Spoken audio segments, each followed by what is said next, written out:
It's hard to forget a number, especially a 2-digit one. It takes only seconds of counting to go from 1 to 12, but Final Fantasy XII is the exception, having been completely forgotten. I played this game when it first released, and nearly finished it, and I can barely recall a thing about it. The 12 in the title is good for one thing though, as it accurately predicts the amount of years you will need before getting around to finishing it. Not that it's any longer than other JRPGs, just that at some point you will think to yourself that there are better things you could be doing with your time, like cleaning under your fingernails with a live scorpion's tail stinger. Then you'll put down the controller to never think of the game again until a decade later when you have a mortgage, 2 kids, a failing marriage, and a job you hate. Only in that state of existence is playing Final Fantasy XII to completion possible. One needs to be as equally as forgotten by the world as this game to appreciate it. Princess Ashe and Prince Rassler are to be married, but judging by their appearance, I wouldn't be too surprised to learn they are siblings. Given that they are royalty, there is some possibility in that theory being true. Final Fantasy XII settled on trying to look like Star Wars The Phantom Menace while adapting the plot of Star Wars A New Hope. Let me just go over a few plot details that the game presents to you in the opening few hours and see if you can spot the similarities. Dalmasca's princess leads a rebellion against an evil empire. The main character is a young, idealistic orphan boy who lives in the middle of the desert, teams up with a roguish sky pirate with his own ship, and travels with a tall, non-human sidekick whose people hail from a jungle, and they eventually meet a former knight, now living in disgrace after failing in his duty, who eventually joins them to rescue the princess from the empire. I haven't come across a piece of fiction that rips off Star Wars this much since Aragon or The Force Awakens. The only difference is that this game's Chewbacca has a nicer ass. At this time, 2 great empires struggled for dominion over Ivalice. Arcadia in the east, Rosaria the west. I get it. It's the steampunk Cold War and Dalmasca is Germany. The fact that every character is a blonde Aryan wet dream already told me that much. Family? My brother is all I have left, sir. He's 2 years younger than I, living in Rabanastre. The first character you control is Rex. He isn't the main character, but the main character's brother. He dies while on this mission with Bosch to safeguard their king while signing a peace treaty with the Empire. He's not as important as you would think given his setup. Our king, what have you done? The king intended all along to sell Dalmasca to the Empire. His Majesty was a traitor. The Bosch that murders the king of Dalmasca before he could sign the treaty isn't the real one, but an agent of the Arcadian Empire that they used to frame Bosch for the murder while getting what they want. However, they go through with this charade after arresting him in the fortress, even though the only witness to report this back to Dalmasca is the fatally wounded Rex, who they would have no idea would live to tell about this after the fake Bosch mortally wounded him. 1, 2, 3 more. All right, time to clean house. We're introduced to our main character Vaughn as he kills rats in a sewer. I swear they are trying to be on the nose with this and subvert the trope of starting a hero's journey in an RPG with him killing rats by actually having Vaughn do the mundane job of killing rats. There are ways to subvert that trope, but they all involve not carrying it out to the very letter. The combat in Final Fantasy XII is designed to play like an MMO, but only for players who have such crippling social anxiety that even the thought of playing with other humans on the other end of the screen is too much for them. So it plays like an MMO designed for hardcore MMO addicts who set up multiple accounts to play with themselves using automated character scripts, because you are expected to program actions, called gambits, for all of your characters so they do the thing you want them to do when certain parameters are met. It's one of the only times I can think of where you are rewarded with more gameplay if you screw things up and don't bother, because otherwise the game plays itself for you, with a player only having to push the analog stick forward in between combat and setting up new gambits in the menu. Also, just to make this system even more convoluted than it has any right to be, you have to unlock additional gambit slots in your character progression tree, and all the best gambit actions have to be purchased in stores, which I don't know how the game explains in terms of world building. Apparently shop merchants have a stranglehold on battle strategies, and no one is getting away with using fire magic against a nice enemy without paying the fee first.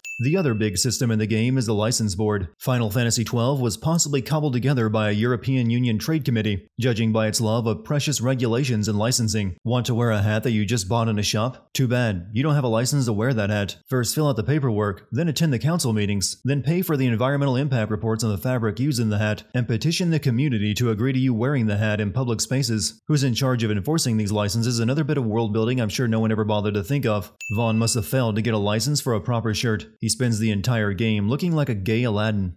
Get used to all the weird faces the characters wear in this game. To me, it looks like the entire cast have had a bit too much plastic surgery. Vaughn's brother Rex served as a tutorial character for combat and then was promptly killed off once that was finished. I feel the same should happen to Vaughn after his tutorial section comes to an end, because his relevance to the plot is less than an NPC that hands you a scavenger hunt side quest. His only ambition is to become a sky pirate, and his only backstory is that he believes his brother was murdered by Bosch, which other writers would use to create a tale of revenge and consequences based on political scheming, except that Vaughn doesn't even seem to care about his own brother brother's death that much. Meanwhile, the rest of the cast are enveloped in a tangled web of politics, war, personal ambitions, and even the will of the gods. All the while Vaughn runs around with his childhood friend Penelo, who is even more pointless than him, and lucks into meeting everyone who is more important than himself, who then let him tag along.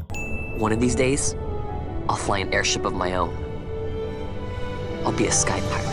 This game could have been a lot better if the Sky Pirate angle had played a much bigger part in the plot, sort of like a spiritual successor to Skies of Arcadia. Even the evil empire's name is Arcadia. But despite Vaughn wanting to become a Sky Pirate, and Balthier being one and having his own ship, it never really comes into play. You even spend the entire game hoofing it on the ground. Vane is the villain of this game. I have to state that fact, just like how I had to about Vaughn being the main character, because the game seems to forget about it. It's fitting that the hero and villain are both equally pointless. They never even meet each other until the end of the game, and never develop any personal reasons that might make you care about taking him down. In fact, you only see Vane a few times throughout the entire game before you have a final boss fight with him. King Ramanas loved his people, strove to bring you peace. His was a rule worthy of your devotion. Even now, he remains among you, protecting you. His ardor for the peace and weal of Dalmasca falters not. I would ask only that you do your king honor. Together let us embrace the peace His Majesty would surely desire. And then you wage an unprovoked war and invasion of his country, which led to his death and his people's subjugation. I hardly think this is the path to quelling the unrest of a conquered people. But Vane pulls it off and they start clapping. At least present some policies beyond peace is good. It is truly a profound honor to make the acquaintance of our future Emperor, Highness. The people of Rabadasta join me in welcoming you. That's enough of Highness. Though indeed I am our Emperor's son, I am no prince. Arcadia's emperor is freely chosen by her people. This bit of information is also ignored later when Vane is made emperor on the spot after his father's death without any election. He's not doing it because he wants to. You know what would happen if he didn't. I know, it's just... So, what would you do different? I don't know. Well... I'd do something. These characters are so bland they didn't even use any of them in a Kingdom Hearts game. A secret passageway into the palace walls, a door, and a magic stone that opens the way. That's it. This is exactly why I came to talk to you first, Alan. So, where's this, magic stone?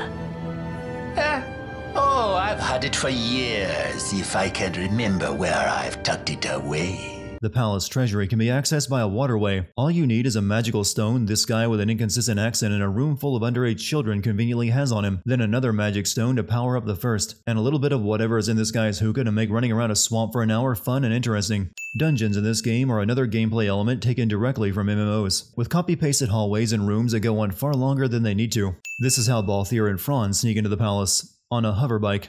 Hey, Buckethead! Vaughn gets inside by going through an unguarded sewer entrance that leads into a pantry, and then a servant helps him sneak past a guard keeping all the servants inside until the feat is over by having Vaughn call his attention, then run right past that guard in full view as he walks over to talk to the non-human servant who didn't even call for him. Hello?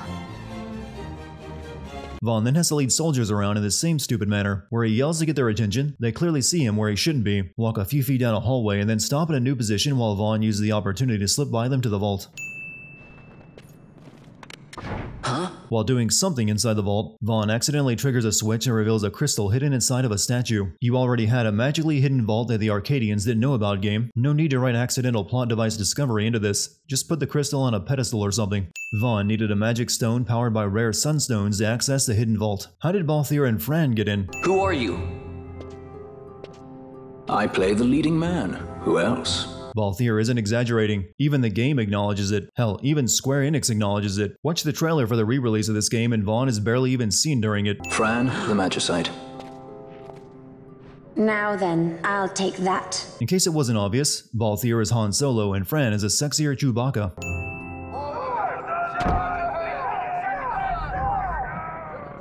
I thought this was a hidden vault with only one way in. At the sound of a ruckus outside, these doors swing open. At the very least, those should be tightly locked. Vane's feat was a ruse to trick the resistance into attacking the palace to get to him. Also, he could spring a trap. Ash gets all of her men killed in this attack and the game will completely gloss over it and put her forward as a great future ruler. Controlling that hoverbike requires the driver to use a face-down, ass-up power position. Only models and bunny girls can control it.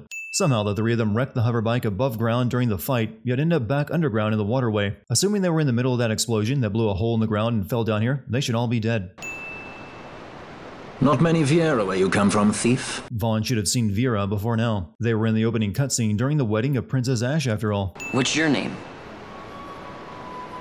Amalia.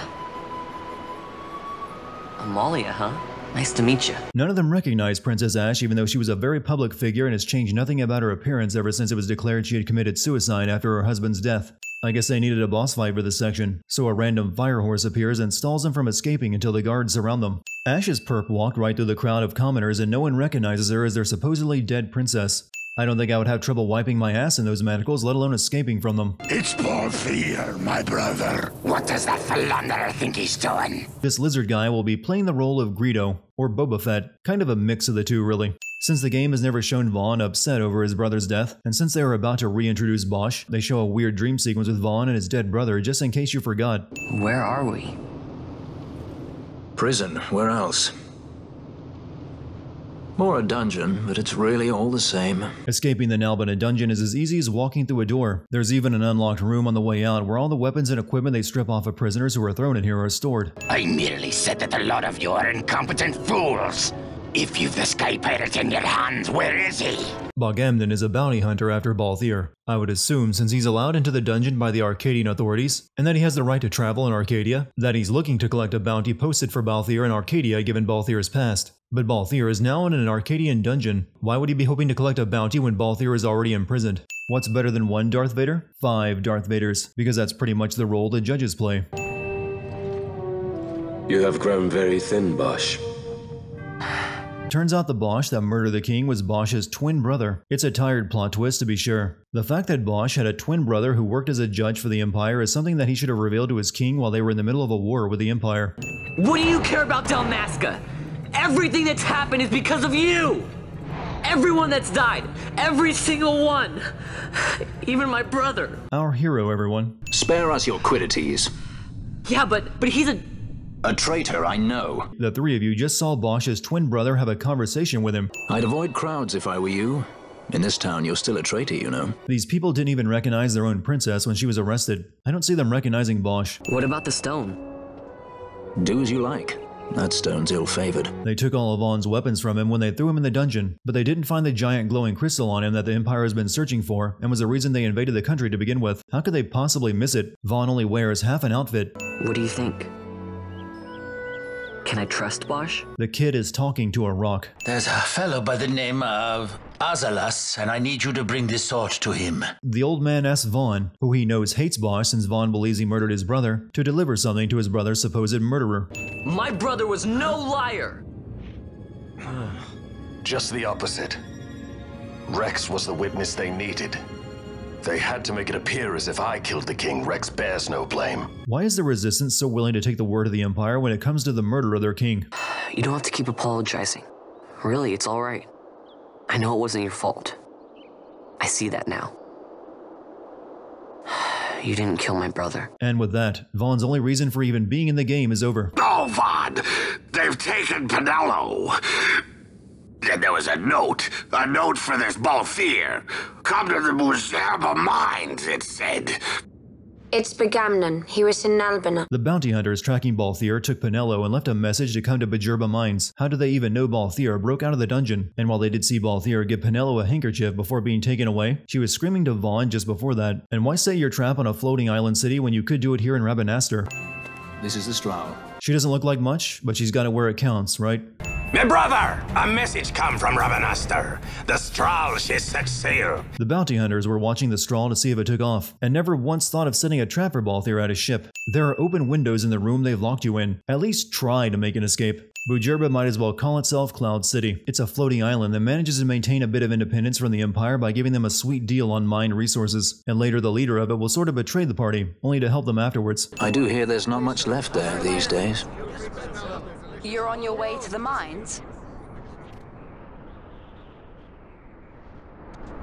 Then please allow me to accompany you.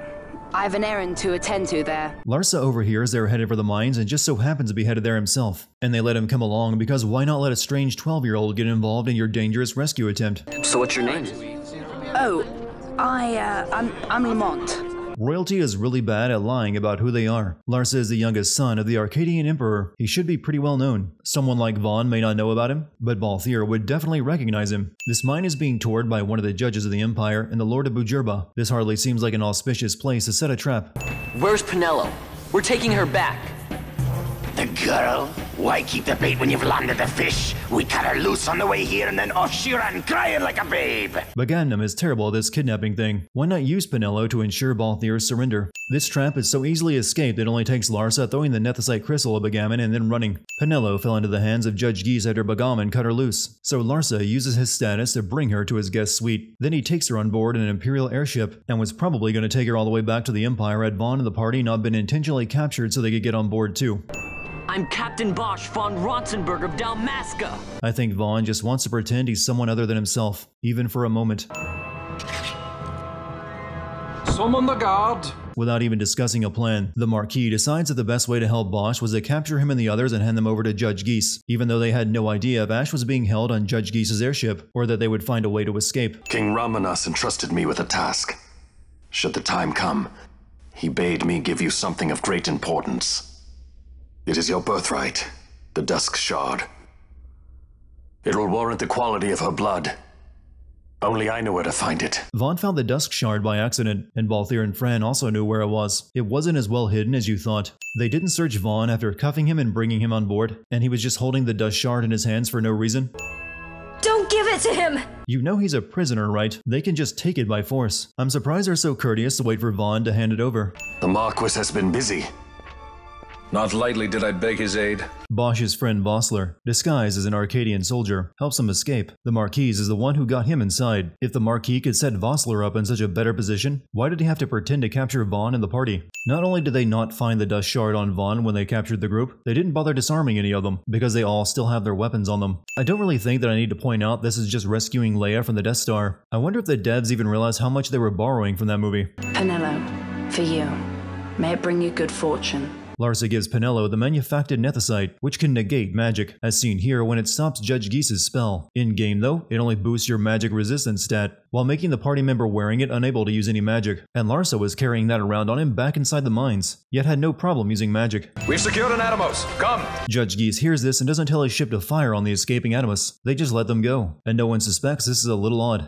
Ash, like Vaughn, opens up to Bosch and accepts his evil twin explanation just like that, removing any chance of drama and making me question why they even bother with the Bosch betrayal storyline. Doubt him you may, but I measure his loyalty to Dalmasca no less than my own. I know you would not speak so lightly. Very well. God, this dialogue is stilted. It's like the prequel trilogy screenwriting all over again. You cannot simply rebuild your kingdom with the only proof of your birthright stolen.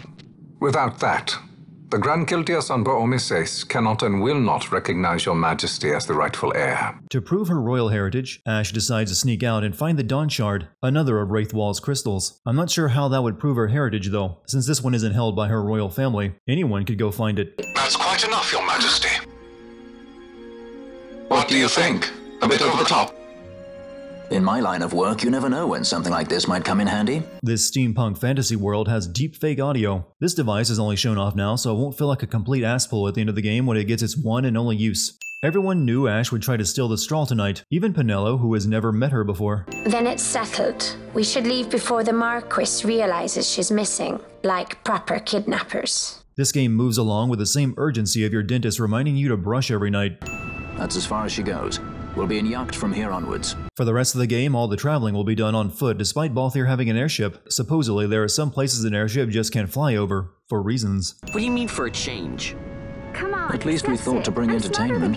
This is how the rest of the party talks about the main character. Oh, now this game is baiting me to send the Anakin sand meme. A construct to draw oil from the ground. Wait, you have oil in this world? What is it being used for? I've seen nothing but airships that are powered by skystones. No one questions how Vossler knew where they were and managed to catch up with them. This is Urutan Yensa territory, and they are unfond of visitors. This game has its very own Tusken Raiders. The only thing it didn't copy from Star Wars is the aggressive merchandising. Wraithwall's tomb is guarded by the Esper Belias. This isn't a sin for the game or the boss fight, but for Final Fantasy tactics. which this game is a prequel to. And during Tactics, Belias possesses a character called Wiegraf, and he was such a bastard of a boss fight, I had to redo the entire game from the beginning because my only save was right before fighting him. After defeating Espers, they become your summons, but summoning in this game is a huge waste of your time, since a summon replaces your 2 other party members and isn't worth the exchange. And if the one who summons the Esper is knocked out before he can pull off its big flashy attack, the summon is undone and you wasted all of your miss bars, which are better served for quickenings. In fact, the only time I ever summoned anything was near the end of the game when you have to solve a puzzle. For some unexplained reason, Vaughn can also see the ghost of Rassler that Ash can see. It's like he thinks he's a main character or something. The Empire shows up and captures them again, and this was the plan apparently, since Vossler was helping the Empire in exchange for Dalmasca's freedom. So they captured them the first time, even though they didn't know that opportunity would present itself, then allowed them to escape, assuming that Ash would seek out the Dawn Shard now that the Empire has the Dust Shard, allowing them to acquire all 3 pieces of day-affected nethicite. And when all is said and done, your master will have another pet. Does Judge Geese not recognize Balthier as a former judge? This makes twice he's encountered him but never mentioned it. Again, Judge Geese could just take the stone. He doesn't need to barter. I want you to assess its power. Did our orders not specify that we return the stone for testing? I will not chance returning with a stone that is yet unproven. Judge Geese didn't require testing of the Dust Shard he got from Vaughn earlier. Why this one? The Leviathan explodes after sticking the Dawn Shard inside of its engine. It might as well be the destroying the Death Star moment, since it was a pretty stupid design flaw. What's that? Somehow Pinello spotted an object the size of a grapefruit hundreds of meters away and in the middle of all that destruction. Lord Vane shall be made to answer for his actions. It is the will of the Senate. I thought Arcadian emperors were elected by the people. The Senate is discussing dethroning the current emperor, punishing Vane for the destruction of the Leviathan, and then installing Larsa as the new ruler. You must take me to meet with the Gareth. They live beyond Osman Plain. Not exactly close. Compensation, is that what you want? Why compensate Balthier for a journey to see the Gareth? He's not flying you there in his airship. You have to walk. What is it you want, Vaughn? What are you looking for? Me? What am I looking for? I guess... Well,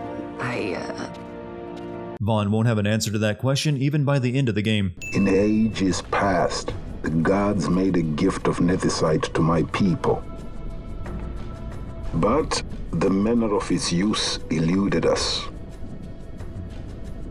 Displeased by our failure, the gods took back their stones. They chose instead to give them to a Yum king. So the gods gave the Gareth the nethicite first, without telling them how to use it, and then grew angered that they couldn't figure it out and gave it to the humans instead. Maybe give a guy some instructions when you hand him some magic rocks. Larsa somehow came all this way by himself, and there was no way he could have learned that Ash planned to seek help from the Gareth on the nethicite. Lady Ash, let us go to Ber Omases. With the blessing of his grace, the Grand Kiltius Anastasis, you may rightly wear your crown and declare the restoration of the kingdom of Dalmasca. As queen, you can call for peace between the Empire and Dalmasca. At times, this game can feel like C-SPAN sponsored an RPG. You saw him, didn't you? Like at the King's Tomb. So you did see him too. But why? Excellent question. One the game will never answer, because there is no reason for Vaughn to see Rassler's ghost. It's not even Rassler's spirit, but a manifestation of him the gods are using to nudge Ash in the direction they want her to go. Hating the Empire, getting revenge, it's all I ever thought about. But I never did anything about it. What am I supposed to do but laugh at this point? Vaughn has actively worked to avoid ever being a main character. I'm through running. I'm ready to find my purpose. To find some real answers. Some reasons. I'm not buying it. Nothing about Vaughn will change from this point despite his declaration. He will remain pointless and with no goal and with no reason to be involved in any of this. I'm only here to see how the story unfolds. Any self-respecting leading man would do the same. I wish someone would be the leading man or woman. It's a three-way competition between Ash, Balthier, and Bosch at this point. I can't say I blame them though. Who would want to be the cornerstone of this mess? What is it? The jungle denies us our passage. Why would the jungle bar Fran from leaving through this one specific exit, but not bar her from entering it or leaving from the way she came in? The jungle's temperament is fickle. Viera who have abandoned the wood are Viera no longer. This section is all about the Vera and Fran. It involves Fran's troubled history with her people, and finding some lost Vera girl and having long, slow conversation with bunny girls while they stand around with their asses hanging out. And somehow that last bit doesn't make this any more interesting. I was wondering what Yote said, you know? About how you said the same thing 50 years ago? Your point?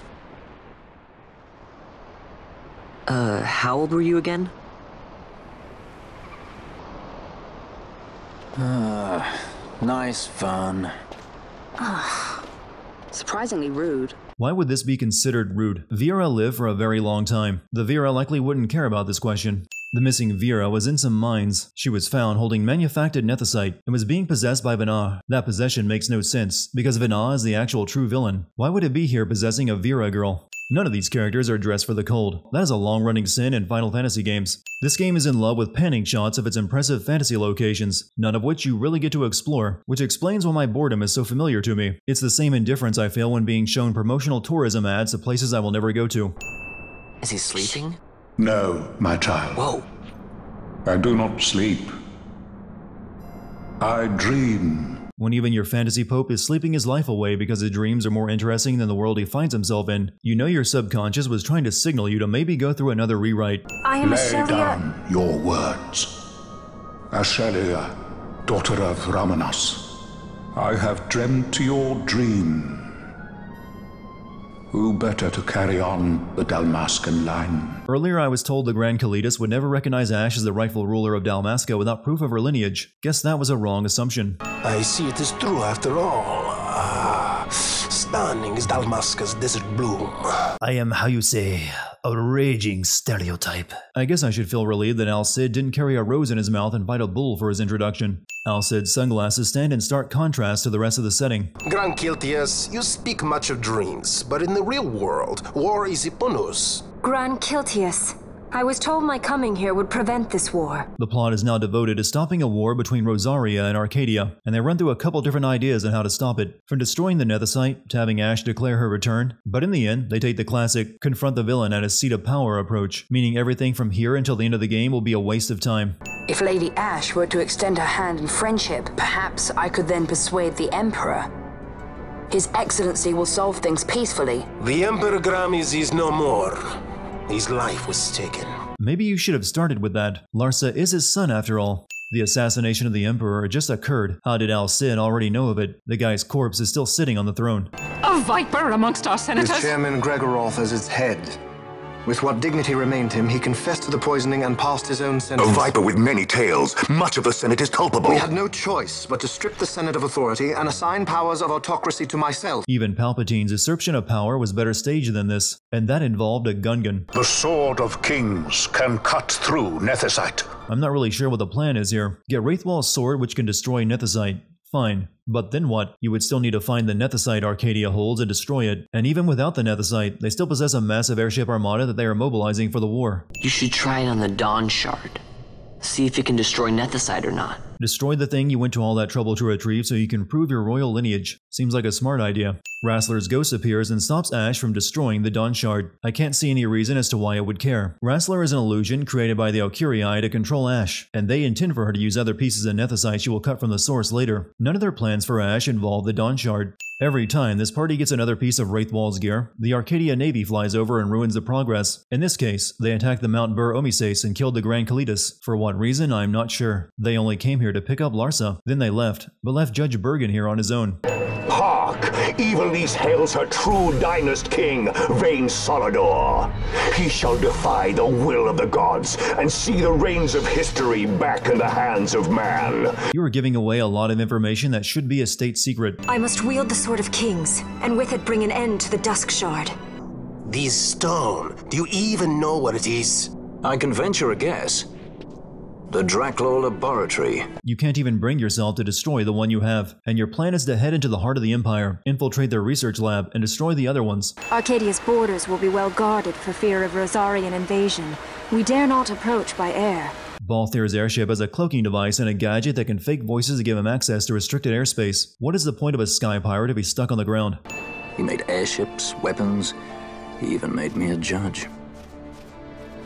You were a judge? Yeah, I would be surprised too, since everyone who should have recognized Balthier due to his time as a judge doesn't, including other judges and Larsa. Marriage of convenience.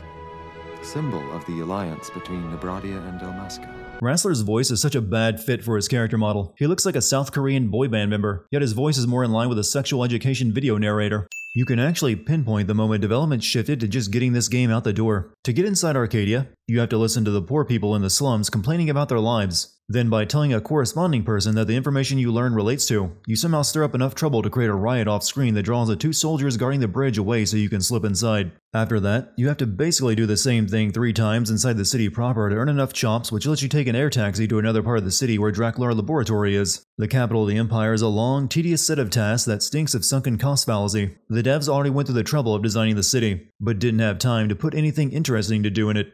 You've changed, Vaughn. He has? In what way? Hey, I'm just along for the ride. This is an actual line of dialogue from our main character. Consider your bones, old man. You're outmatched. Pirates, scum of the skies. What brings you here?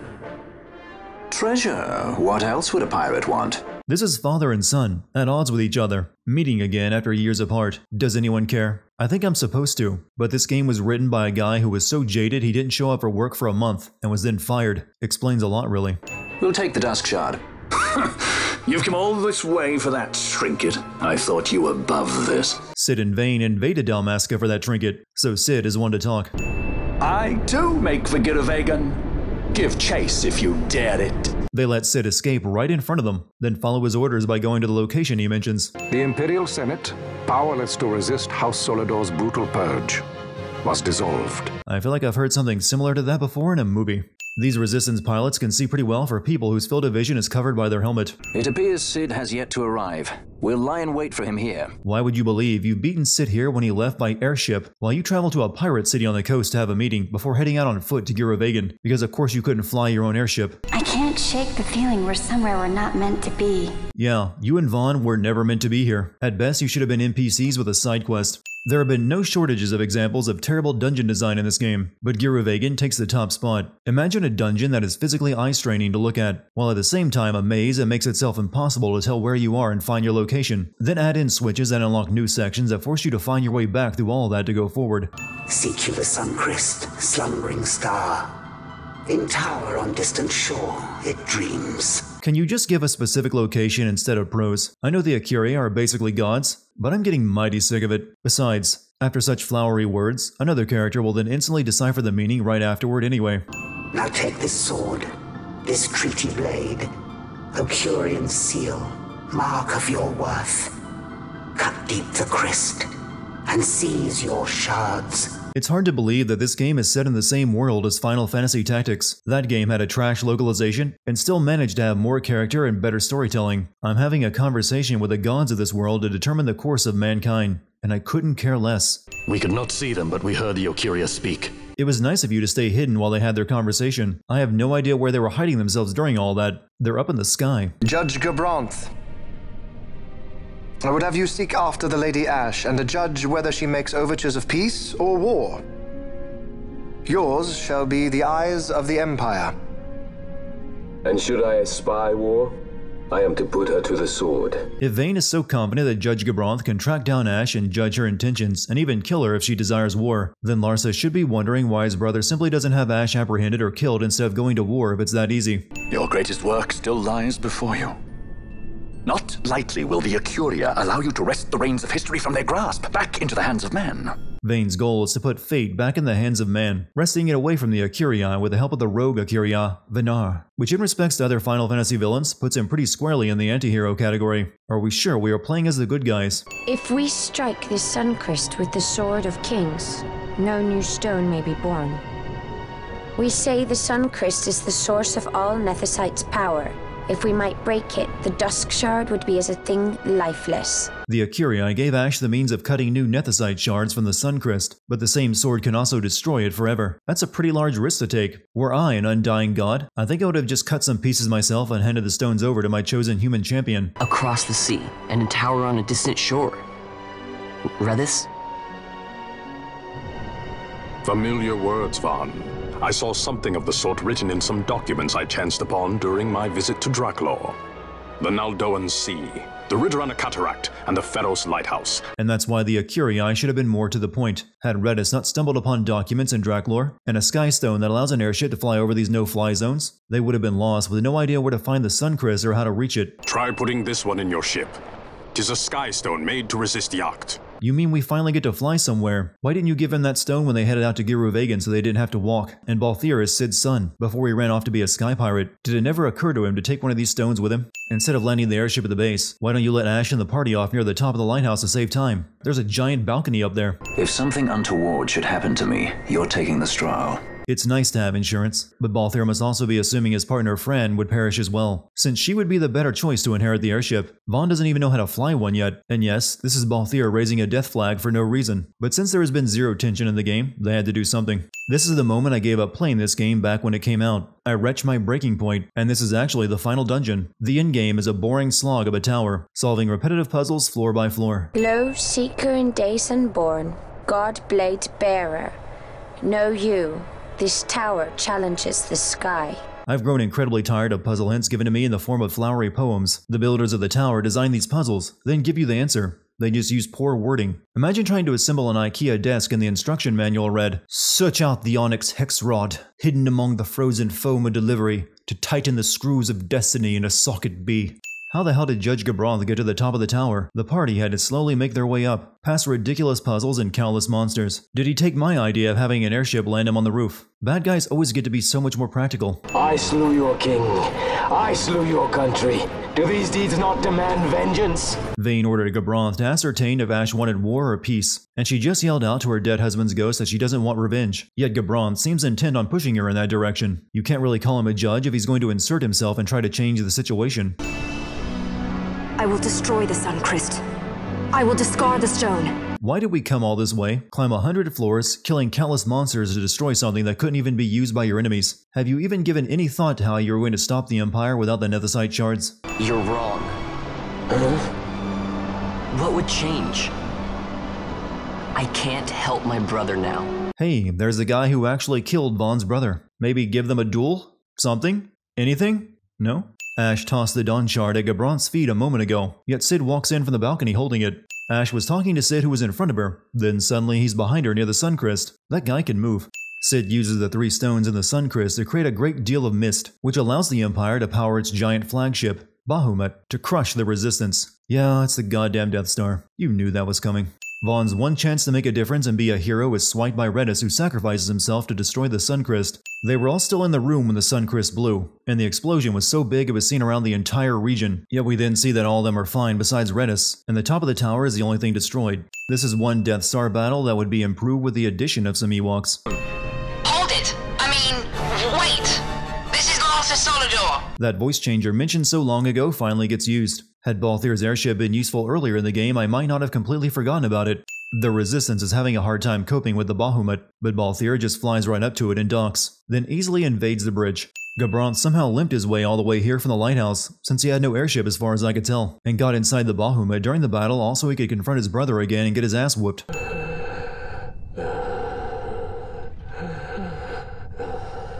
I know I called the judges Final Fantasy XII's Darth Vaders, but that point is only driven home more when you add in the heavy breathing. Permit me to ask, who are you? Vane is speaking figuratively, but I honestly wouldn't be surprised if he had no clue who these people before him are. When you see the final boss of this game, just keep in mind that things only got worse from here, because on the heels of Final Fantasy XII came 13. But at least that game had a somewhat interesting final boss fight, not a roided out Danny Trejo with an English accent. Burn in hell! Gabranth! I don't think Gabranth is your biggest worry at the moment. He's on the floor dying after turning on you. The rest of the group is still ready to go. I have failed us both. I am no dynast king. You must find another.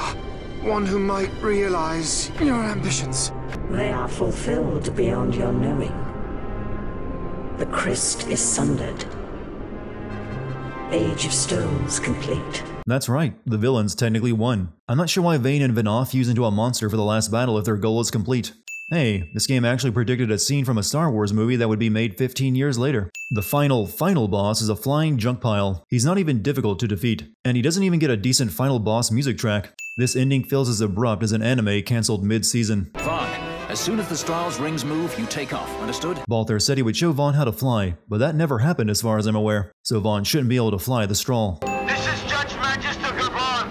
All forces cease fire. The battle is over. Boss shouldn't even need the voice changer to impersonate his brother. They're identical twins.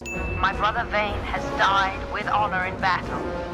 The Imperial fleet is now under my command. Once again, I just want to remind the game that it said Arcadia's emperors are chosen democratically, yet Larsa is now the ruler now that his brother is dead. Marquis, stop that fool judge on the Alexander for me, would you? Just getting somewhere with these glossair rings. Almost done. Don't want him ramming me before I fix them, do we? Balthier and Fran didn't even know the Bahamut was going to crash into Rabanastre, but decided to leave the straw to somehow repair the Bahamut enough to miss the city. I hope you haven't forgotten my role in this little story. I'm the leading man. You know what they say about the leading man?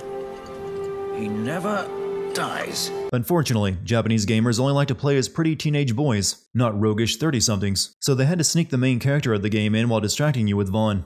I'd say you're in more of a supporting role. This game. Balthier and Fran survive this, but then disappear for a year. The Bahamut crashed right next to Rabanastre. Why mysteriously vanish and leave your airship in Vaughn's hands for a year when you were perfectly fine? A year later and everyone has grown as a person and even changed their outfit, except Vaughn, who still wants to be a sky pirate and dresses like gay Aladdin.